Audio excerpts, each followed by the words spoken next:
tout simplement fait le vœu de vous servir et nous allons les faire avec beaucoup d'appétence. Messieurs et dames, bonsoir à toutes et à tous et bienvenue à ces derniers rendez-vous de votre magazine d'actualité sportive InfoSport. Alors, restez avec nous pour ces petits voyages de 15 minutes.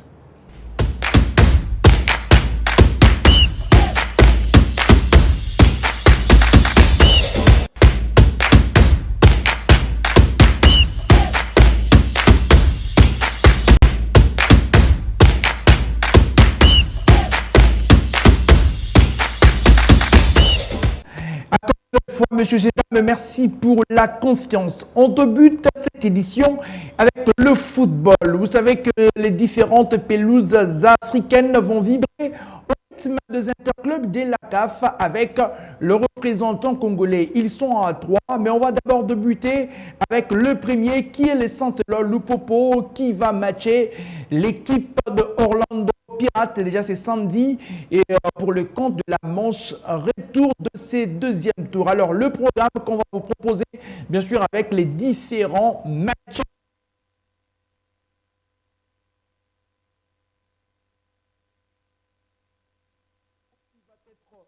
Face à l'équipe de Orlando aux Pirates, ça va être bien sûr aux alentours de 13 h pour cette rencontre et c'est un match important pour l'équipe du Santelor Lupopo qui va très certainement tout faire dans les buts d'obtenir sa qualification pour les prochains tours des interclubs de la CAF. Alors c'est à 13 h que les deux équipes vont s'affronter après le bon résultat de la manche aller. Le Lumpa s'était imposé devant cette équipe sud-africaine sur la note de 3-0. Et ils sont déjà sur place en train de préparer cette rencontre. Ils sont arrivés et il y a déjà une très belle ambiance. On va découvrir d'ailleurs cette dernière séance d'entraînement d'avant-match pour un très bon climat avec une bonne ambiance qui monte à l'approche du coup d'envoi. Les 90 minutes seront déterminantes pour voir les Santelor Lupopo retrouver la phase des groupes la phase des groupes de la Ligue des Champions avec ces matchs clés qui va très certainement être une affiche référence pour l'équipe de Jacques Kiaboula. Et ben voilà, il fallait peaufiner les derniers détails avant de tout donner sur les terrains dans ces matchs combien importantissime. Lupopo sera reçu par l'équipe de Orlando Pirates. C'est samedi. Alors, toujours dans ces registres des interclubs de la CAF, monsieur et dames, il faut les dire aussi que les deux autres représentants congolais vont jouer. L'un jouera samedi et l'autre va jouer dimanche pour les comptes de la Coupe de la Confédération. En image, on voit le programme de ces deux clubs congolais avec la formation de l'AS Simba qui va jouer samedi, le même jour que le Popo contre l'équipe de Kaiser Chiefs. Il faut faire un exploit après avoir tenu un échec à domicile. Cette équipe sud-africaine en déplacement, l'AS Simba a besoin de sortir les grands jeux et ils vont affronter l'équipe de Kaiser Chiefs à 13 h. Et puis les dimanches, il y aura l'AS Maniema Union qui doit affronter l'équipe de Royal Léopard. Le programme pour les équipes congolaises sont là et sont connus. On va parler toujours du football, mais cette fois-ci avec la Ligue nationale de football, messieurs et dames. Enfin, l'ouverture de la 31e édition de la Ligue nationale de football, édition 25-26, était bel et bien effective à partir du mercredi et jeudi. Il y a eu quelques affiches pour la journée d'aujourd'hui. On le sait tous que MK a battu l'équipe des Aigles du Congo, championne de la précédente édition. Mais cette fois-ci, Cette équipe a été battue par MK. Mais en ce qui nous concerne aujourd'hui, il y a eu l'affiche entre Chicas et Sangabaleni. Le match s'est joué 2 jours. La première journée, pour insuffisance de lumière, il fallait reprendre aujourd'hui ce matin, alors que le score était de 1 but partout. Chicas, promu, a réussi à battre Sangabaleni sur la note de 2-1. Et puis Tanganyika a fait jeu égal, un score nul et vierge devant l'équipe de Lubumbashi Sport. Les 2 équipes se sont quittées dos à dos, pas de vainqueur ni de vaincu. Et alors on va faire aussi un petit tour sur le résultat de la journée d'hier avec la surprise New Jack qui a réussi à battre l'équipe du dernier club Motema Pembe. Les Tupamaros n'ont pas réussi à bien entamer le championnat. Ils ont courbé les chines 1-2 devant New Jack. Il y a eu le forfait de Renaissance, nouvellement promu en Ligue 1 devant Céleste. Étoile du Kivu a été battu par Vita Club. Rangers a laminé Martin Pêcheur et le TP Mazembe a bien entamé son championnat devant l'équipe des Manika. Alors, monsieur, on va revenir sur les matchs entre l'équipe de New Jack contre l'équipe du Danto Motema Pembe dans ces grands formats. Aux commentaires, merveilleux. Kabouni qui a un peu hésité, mais la passe à Ingoli Yosso. Ingoli, pour trouver son coéquipier, c'est très bien géré. La parade intéressante du portier Mata Ndiaye face au gardien Mulumba. L'ouverture du score des New Jack devant le Daring Club à Motema Pembe. Il a su profiter pour placer la balle dans la cage de ses gardiens de but. New Jack qui prend l'avantage dans cette explication. Oh là là, on revient sur le but des Tiamalandou qui n'a pas tremblé devant les gardiens de but.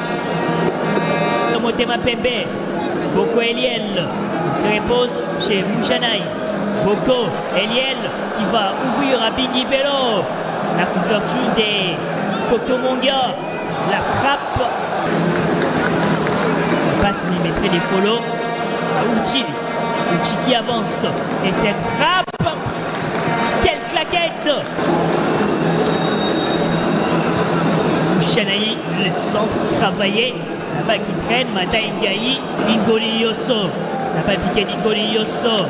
Moussi qui va tracer la balle pour Bingi Bello. Bingi Bello! Quel arrêt incroyable de ces gardiens Mata Ndiaye. La touche travaillée. Bindala dans le barrage, il y a qui? C'est encore envoyé!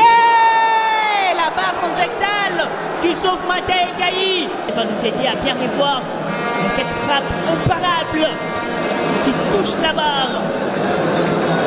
Les gardiens étaient déjà battus.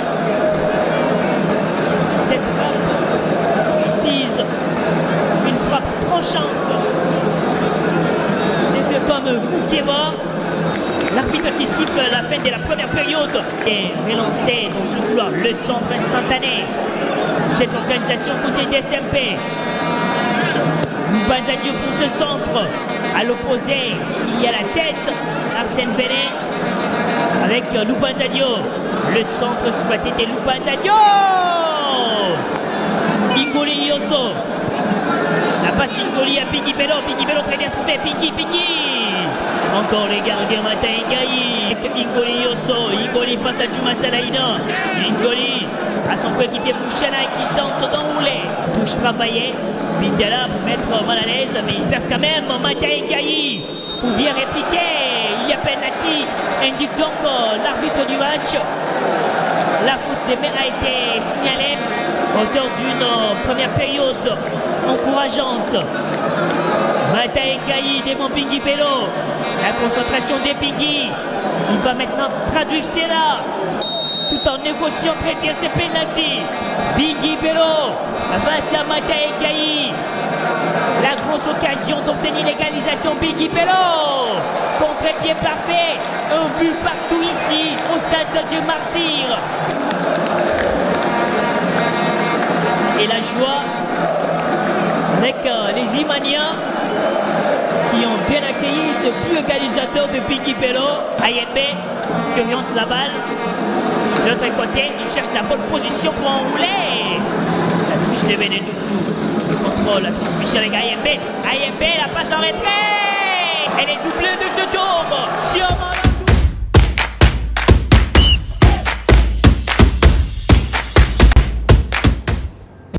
Immaculés ont été battus par New Jack. C'est une déception. Alors, on a voulu vous proposer l'essentiel de ces débuts de cette 31e édition de la Ligue nationale de football. Messieurs et dames, restez avec nous parce que c'est la revue de presse.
Bonne nouvelle pour l'équipe de GFT Kitambala. L'équipe de GFT Kitambala, c'est l'équipe de Azam. Azam a réussi à battre l'équipe de KMKM de Zanzibar sur le score de 9 buts à 0. Et dans ces matchs-là, GFT Kitambala a claqué un triplé. Au-delà de cette prestation, il y a la bonne nouvelle puisque Azam va réussir pour la première fois jouer la phase des groupes d'un championnat africain, d'une compétition interclub de la CAF. En image, bien sûr, on va revenir sur cette prestation avec nos amis qui sont revenus sur la prestation, la bonne prestation d'ailleurs de Azam avec GFT Kitambala, nos amis des Léopards Leader Foot.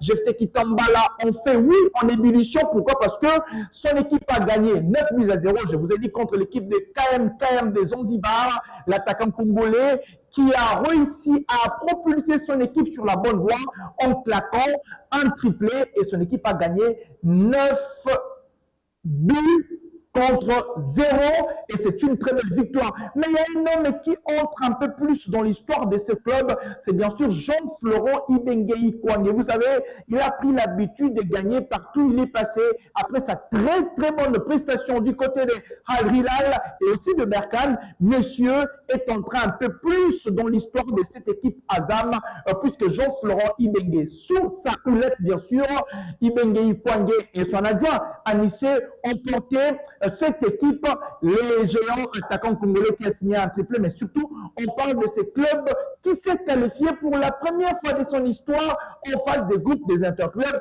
de la CAF grâce à sa victoire, mais aussi à Jean-Florent Ibenge, l'homme des situations difficiles et chapeau bas à ce travail mis en place par Jean-Florent Ibenge Ikwangé, puisque ces messieurs continuent d'estampiller de sa présence partout il passe. Chapeau bas, monsieur. On va parler d'un homme qui se veut un cadre loin des différentes pelouses, même s'il ne va pas se séparer de cette sphère footballistique parce que il va y rester.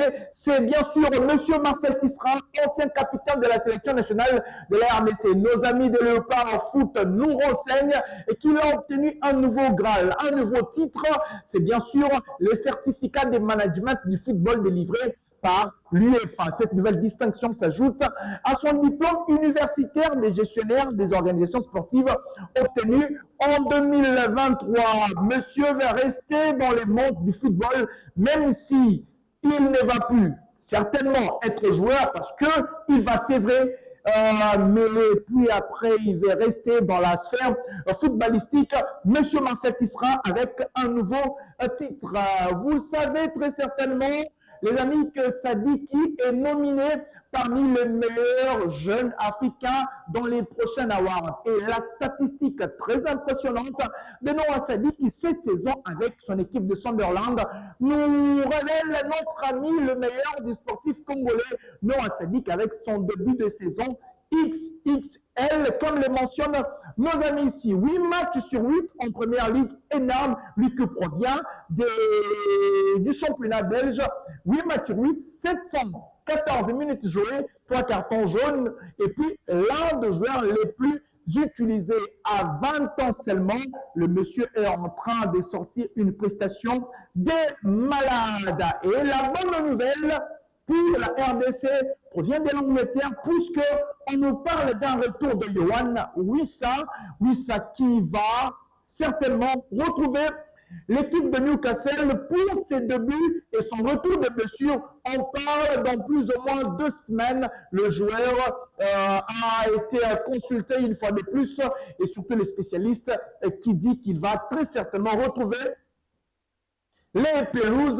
Et puis on attendra après avoir passé une belle saison du côté des Brentford. On nous parle plus ou moins dans 2 semaines. C'est qu'on sait qu'il ne sera pas là lors de la prochaine trêve de l'UEFA et il pourrait revenir sur la pelouse, et surtout parce que la RDC a besoin de lui avant la Coupe d'Afrique des Nations. Monsieur, c'est un coup de tonnerre. La prochaine information qu'on va vous donner, puisque qui l'eût cru, eh bien, Hakim Ziyech, l'attaquant marocain, va porter les maillots du Wydad. C'est officiel, c'était de rumeurs en l'air. Et cette fois-ci, Ziyech signe au Wydad Casablanca. On nous parle d'un contrat de plus ou moins 1 an. Il rentre à la maison, lui qui porte déjà les maillots de la sélection nationale marocaine, et c'est lui qui a joué avec Chelsea Ajax. Il va rebondir au pays. À 32 ans, on espère qu'il va donner le meilleur de lui-même. Wack, qui avait joué la Coupe du Monde de club. Alors, monsieur, il a encore approuvé ici les différents clubs. Ici, on a bien sûr l'équipe de Galatasaray. Eh bien, on pense que c'était un peu du gâcher son talent. Mieux vaut reculer. Et pour mieux sauter, Hakim Ziyech va porter le maillot du Wydad. Et puis, on va continuer à parler de la polémique avant le Classico, messieurs et dames. Vous savez que le Classico, c'est dans plus ou moins 2 jours. Et dans 2 jours, le Real Madrid sera face à l'équipe du Barça. Mais ici, on parle d'un comportement qui devient de plus en plus très mal interprété.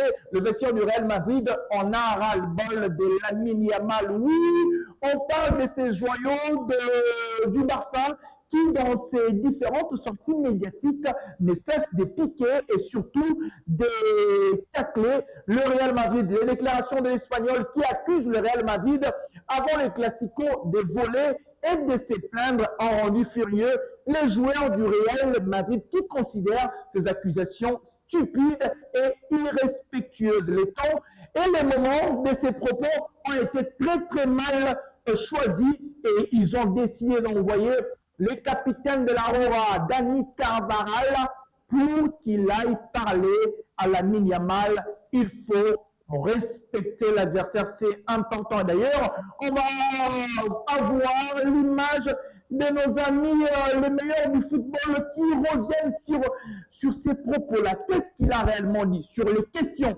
dont on lui a posé? La dernière fois que je suis allé au Bernabéu, j'ai marqué et on les a battus sur un lot de 4-0. La question relance: est-ce que le Real Madrid vole? Lamine Yamal répond oui, il le vole. Et ensuite, ils se plaignent. C'est ce qu'ils font. Alors, ça ne passe pas côté merengue et ça alimente encore beaucoup de polémiques sur les différentes sorties de Lamine Yamal et surtout sur les temps utilisés face à un rival, le Real Madrid, qu'ils vont affronter ce dimanche 26, un duel XXL et un affrontement de fou furieux puisque Lamine Yamal a toujours gagné contre Mbappé et Mbappé a besoin d'assurer et de rassurer. Messieurs et dames, merci à toutes et à tous de nous avoir suivis. C'était juste une virgule. On va mettre le point final ensemble.